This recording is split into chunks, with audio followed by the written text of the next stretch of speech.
ಪ್ರಭು ನ್ಯೂಸ್ಗೆ ಸ್ವಾಗತ. ಆರೋಗ್ಯವೇ ಭಾಗ್ಯ, ಆರೋಗ್ಯವೇ ಸಂಪತ್ತು.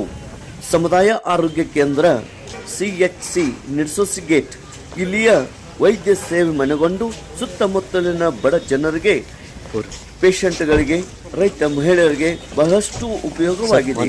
ರೋಗಿಗಳ ಸಂಖ್ಯೆ ಬಹಳಷ್ಟು ಇದ್ದು ಇಲ್ಲಿ ಪ್ರಸೂತಿ ವ್ಯವಸ್ಥೆ ಉತ್ತಮವಾಗಿದೆ ಹಾಗೂ ವೈದ್ಯರ ಹಾರೈಕೆ ಕೂಡ, ಪೇಷಂಟ್ ನೋಡುವ ಮತ್ತು ಅವರಿಗೆ ಟ್ರೀಟ್ಮೆಂಟ್ ಕೊಡುವ ಪದ್ಧತಿ ಕೂಡ ಉತ್ತಮವಾಗಿರುವುದರಿಂದ ಹುಕ್ಕೇರಿ ತಾಲೂಕಿನಲ್ಲಿಯೇ ಹೈಯೆಸ್ಟ್ ಡೆಲಿವರಿ ಪೇಷಂಟ್ಗಳು ಇಲ್ಲಿ ಬರುತ್ತವೆ.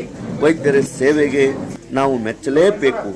ಈ ಎಲ್ಲ ವಿಷಯಗಳನ್ನು ಪ್ರೋತ್ಸಾಹಿಸಲು ಹಾಗೂ ಸಮುದಾಯ ಆರೋಗ್ಯ ಕೇಂದ್ರಕ್ಕೆ ಸಕಲ ಸೌಲಭ್ಯ ಒದಗಿಸಲು ಚಿಕ್ಕೋಡಿ ಲೋಕಸಭಾ ಸದಸ್ಯೆ ಕುಮಾರಿ ಪ್ರಿಯಾಂಕಾ ಸತೀಶ್ ಜಾರಕಿಹೊಳಿ ಇವರು ಇಂದು ಆಗಮಿಸಿ ನೂತನ ವ್ಯಾಕ್ಯೂಮ್ ಕ್ಲೀನರ್ಸ್, ಸ್ಕೈಬರ್ ಡ್ರೈಯರ್ಸ್ ಮಷಿನ್ ನೀಡಿ ಅದನ್ನು ಉದ್ಘಾಟನೆ ಮಾಡಿದರು.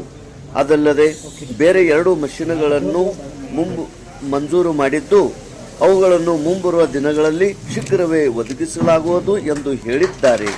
ಇದೇ ಸಂದರ್ಭದಲ್ಲಿ ಈ ಕಾರ್ಯಕ್ರಮದಲ್ಲಿ ಉಪಸ್ಥಿತಿ ಜಿಲ್ಲಾ KDP ಸದಸ್ಯರು ಮುಖಂಡರಾದ ಬಸವರಾಜ ಕೋಳಿ, ಮಾಜಿ ಜಿಲ್ಲಾ ಪಂಚಾಯತ್ ಸದಸ್ಯ ಸುರೇಶ್ ಹುಂಚಾಳಿ, ಸಂಕೇಶ್ವರ ಬ್ಲಾಕ್ ಅಧ್ಯಕ್ಷ ಸಂತೋಷ್ ಮುಡಸೆ, ಆಪ್ತ ಸಹಾಯಕರು ಕಿರಣ್ ಸಿಂಗ್ ರಜಪೂತ್, ಕಾಂಗ್ರೆಸ್ ಮುಖಂಡರಾದ ರೇಖಾ ದಾದುಗೋಳ್, THO ಡಾಕ್ಟರ್ ಉದಯ್ ಕುರ್ಚಿ ಮತ್ತು ಸಮುದಾಯ ಆರೋಗ್ಯ ಕೇಂದ್ರದ CHO ಮತ್ತು ವೈದ್ಯರು ಮತ್ತು ಸಿಬ್ಬಂದಿಯವರು, ಕಾಂಗ್ರೆಸ್ ಮುಖಂಡರು, ಕಾರ್ಯಕರ್ತರು, ಗ್ರಾಮಸ್ಥರು, ಮಹಿಳೆಯರು ಅನೇಕರು ಪಾಲ್ಗೊಂಡಿದ್ದರು.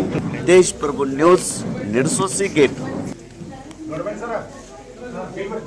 ಈ ಆಸ್ಪತ್ರೆ ಬಹಳ ದೊಡ್ಡದಿರುವುದರಿಂದ ಇಲ್ಲಿ ಎಲೆಕ್ಟ್ರಿಸಿಟಿ ಇಲ್ಲದಾಗ ನಮಗೆ ಪೇಷಂಟ್ಗಳು ತೊಂದರೆ ಆಗಬಾರ ಕಾರಣದಿಂದ 40 kV ಇರುವಂತಹ ಒಂದು ಜನರೇಟರ್ ಕೂಡ ಮೇಡಮ್ ಅವರು ಮಂಜೂರು ಮಾಡಿದ್ದಾರೆ. ಅದಕ್ಕೆ ಅವ್ರಿಗೆ ನಾವು ಧನ್ಯವಾದಗಳನ್ನು ಅರ್ಪಿಸ್ತೀವಿ. ಇಷ್ಟಾಗಿಯೂ ಕೂಡ ಬಹಳ ಪೇಷಂಟ್ಗಳು ಜಾಸ್ತಿ ಇರೋದ್ರಿಂದ ಮತ್ತು ಗರ್ಭಿಣಿಯರಿಗೆ, ಬಾಣಂತಿಯರಿಗೆ, ಸಾರ್ವಜನಿಕ ತೊಂದರೆ ಆಗಬಾರ್ದಂತ ಈ ಕಟ್ಟಡ ಏನಾಗಿದೆ ಅಂದರೆ ನಮಗೆ ಮೇಲ್ಛಾವಣಿ ಇಲ್ಲ. ಆ ಒಂದು ಕಾರಣದಿಂದ ಡ್ಯಾಂಪ್ನೆಸ್ ಬರ್ತಾ ಇದೆ, ಭಾಳ ಕಡೆ ನೀರು ಸೋರ್ತಾ ಇದೆ, ಬಹಳ ಮಳೆ ಆದಾಗ ಸೋರ್ತಾ ಇದೆ. ಅದಕ್ಕೆ ಮೇಡಮ್ ನಾವು ಈಗಾಗಲೇ ನಮ್ಮ ಆರೋಗ್ಯ ಕರ್ನಾಟಕ, ನಮ್ದು ಆರೋಗ್ಯ ಇಲಾಖೆದ ಒಂದು ಇಂಜಿನಿಯರಿಂಗ್ ಡಿಪಾರ್ಟ್ಮೆಂಟ್ ಇದೆ. ಆ ಇಂಜಿನಿಯರಿಂಗ್ ಡಿಪಾರ್ಟ್ಮೆಂಟ್ಗೆ ನಾವು ಈಗಾಗಲೇ ಒಂದು 100 ಲಕ್ಷ ರೂಪಾಯಿದು ಒಂದು ಬೇಡಿಕೆಯನ್ನು ಸಲ್ಲಿಸಿದ್ದೀವಿ. ಎಲ್ಲ ರಿಪೇರಿ, ಕಲರು ಮತ್ತು ಮೇಲೆ ಜಯ ಶೀಟ್ ಹಾಕಿ ಮೇಲ್ಛಾವಣಿ ಹಾಕೋದಿರ್ಬೋದು. ಅದೇ ರೀತಿ ನಮಗೆ ಒಂದು ಈಗ PM ರೂಮ್ ಇದೆ. ಆ PM ರೂಮ್ಗೆ ಹೋಗ್ಲಿಕ್ಕೆ ಒಂದು ಅಪ್ರೋಚ್ ರೋಡ್ ಒಂದು ನಮ್ಗೆ ಬೇಡಿಕೆ ಇದೆ ಮೇಡಮ್. ತಾವು ಹಾಗೂ ಮಾನ್ಯ ಉಸ್ತುವಾರಿ ಸಚಿವರ ಒಂದು ನಿರ್ದೇಶನದ ಮೇರೆಗೆ ನಾವು ಮುಂದಿನ ದಿನಮಾನಗಳಲ್ಲಿ ಆ ಒಂದು ಕೆಲಸ ಮಾಡಿಕೊಡ್ಬೇಕಂತ ನಾವು ನಿಮ್ಮಲ್ಲಿ ಕೋರಿಕೊಳ್ತೇವೆ. ಅದೇ ರೀತಿ ಮೇನ್ ಸದ್ಯ ಈ ವರ್ಷ ನಮಗೆ ಪ್ರಾಬ್ಲಮ್ ಬಂದಿದೆ ಅಂದರೆ ನೀರಿನ ತೊಂದರೆ. ಪೇಷಂಟ್ಗಳು ಜಾಸ್ತಿ ಬಂದೋದ್ರಿಂದ ನೀರಿನ ಕೊರತೆ ಆಗಿದೆ. ಅದಕ್ಕೆ ನಮಗೆ ಸಪ್ರೇಟ್ ಆಗಿ ಸದ್ಯ ಪಂಚಾಯತಿಯವರು ಪಕ್ಕದ ಒಂದು ಅಂಬೇಡ್ಕರ್ ನಗರದ ಒಂದು ಬೋರ್ವೆಲ್ನಿಂದ ನಮಗೆ ನೀರು ಸಪ್ಲೈ ಮಾಡ್ತಿದ್ದಾರೆ. ಆದರೆ ನಮ್ಗೆ ಅದು ಸಾಕಾಗಬಾರ್ದು. ಅದಕ್ಕೆ ನಮಗೆ ಒಂದು ಸಪ್ರೇಟ್ ಆಗಿ ಈ ಒಂದು ಆಸ್ಪತ್ರೆಗೆ ಕೊಳೆಯ ಬಾವಿಯನ್ನ ಸ್ಯಾಂಕ್ಷನ್ ಮಾಡಿತು ನಮ್ಮ ಸಂಬಂಧಿಸಿದ ಅಧಿಕಾರಿಗಳಿಗೆ ಸೂಚಿಸಿ ನಮಗೆ ಅನುಕೂಲ ಮಾಡಿಕೊಡ್ಬೇಕಂತ ಅವ್ರ ಕಡೆ ನಾವು ಕೇಳ್ಕೊತೀವಿ. ಅದೇ ರೀತಿ ಈ ಆಸ್ಪತ್ರೆಯ ಆವರಣ ಗೋಡೆ ಇನ್ಕಂಪ್ಲೀಟ್ ಇದೆ, ಅರ್ಧ ಆಗಿದೆ, ಹಿಂದಿನ ಭಾಗ ಇನ್ನೂ ಆಗಿಲ್ಲ. ಹಾಗೆ ನಾವು ತತ್ತಿ ಬೇಲಿ ಹಾಕಿದ್ದೀವಿ. ಅದನ್ನಷ್ಟ ನಮ್ಮ ಸ್ಥಳೀಯ ಪಂಚಾಯಿತಿ, ತಾಲೂಕು ಪಂಚಾಯಿತಿ, ಜಿಲ್ಲಾ ಪಂಚಾಯಿತಿ ಅನುದಾನಗಳು ಮುಂಬರುವ ದಿನಗಳಲ್ಲಿ ನಮಗೆ ಆ ಒಂದು ಆವರಣ ಗೋಡೆಯನ್ನು ನಿರ್ಮಿಸಿಕೊಡಬೇಕಾಗಿ ನಾವು ಗ್ರಾಮಸ್ಥರ ಪರವಾಗಿ ಹಾಗೂ ನಮ್ಮ ಆಸ್ಪತ್ರೆ ಎಲ್ಲ ಅಧಿಕಾರಿ ಸಿಬ್ಬಂದಿ ಪರವಾಗಿ ಅವ್ರನ್ನ ಕೇಳಿಕೊಳ್ತೀವಿ.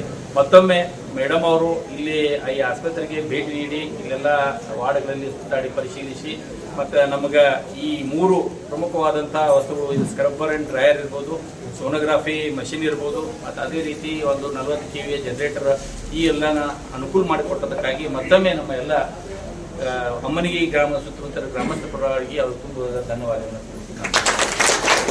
ಆಗಮಿಸಿದ್ದಾರೆ. ಅವರಿಗೆ ನಮ್ಮ ಸಂಸ್ಥೆಯ ಪರವಾಗಿ, ವೈದ್ಯರ ಪರವಾಗಿ ಹಾಗೂ ಎಲ್ಲ ಸಿಬ್ಬಂದಿ ತಮ್ಮೆಲ್ಲರ ಪರವಾಗಿ ಹೃತ್ಪೂರ್ವಕ ಸ್ವಾಗತವನ್ನು ಕೊಡ್ತಾರೆ.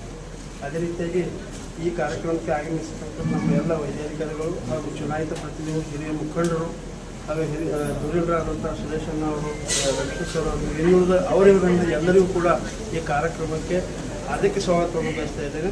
ಅದೇ ರೀತಿ ಮಾಧ್ಯಮದ ಮಿತ್ರರು ಕೂಡ ಕೂಡ ಈ ಕಾರ್ಯಕ್ರಮಕ್ಕೆ ಹಾರ್ದಿಕ ಸ್ವಾಗತವನ್ನು ಕೋರ್ತಾ ಇದ್ದೇನೆ. ಮೇಡಮ್ ಅವರಿಗೆ ಎಲ್ಲರ ಪರವಾಗಿ ಧನ್ಯವಾದಗಳು ಮಾಡುತ್ತೇನೆ.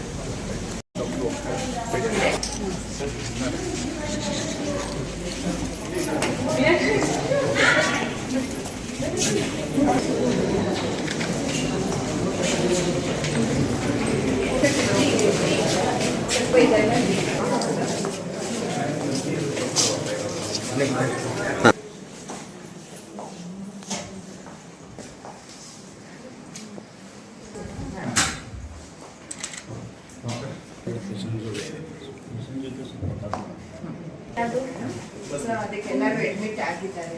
ಇವರು ಈಗ ನಿನ್ನೆ ಡೆಲಿವರಿ ಆದವರು. ಮಾತಾಡೋದು ಯಾವ್ರಪ್ಪಿ ಉಳ್ಳಾಗಡ್ಡಿ ಕನಪುರ ಮೇಡಮ್ ನಾಲ್ಕನೇ ಡೆಲಿವರಿ, ನಾಲ್ಕನೇ ಡೆಲಿವರಿ. ಮೂರು ಹೆಣ್ಮಕ್ಳ ಮೇಲೆ ಒಂದು ಗಂಡು ಮಗು.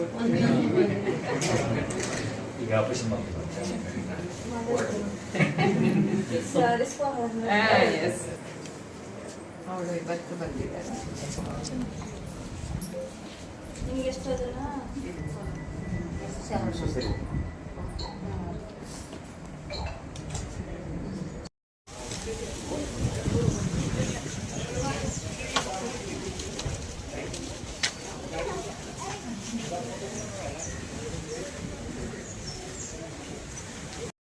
ಹೋಗಿ